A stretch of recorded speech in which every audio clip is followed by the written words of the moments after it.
US base po yan, dating Korean company. Owned by Korean company po. Ito po yan. Ayan. Ayan. Ang ganda po talaga dyan. US base. Yung mga sundalong American militaries there. Ayan. Kita nyo naman yan, ang ganda. Kaso hindi kasi masyadong against the light po kasi guys. So, ayan nyo. Ayan, ang ganda ng tubig. Sobra.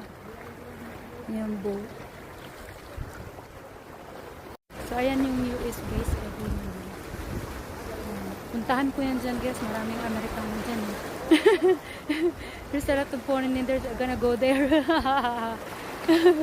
Puntahan ko yun doon. Joke lang po. Ayan. Maganda rito kung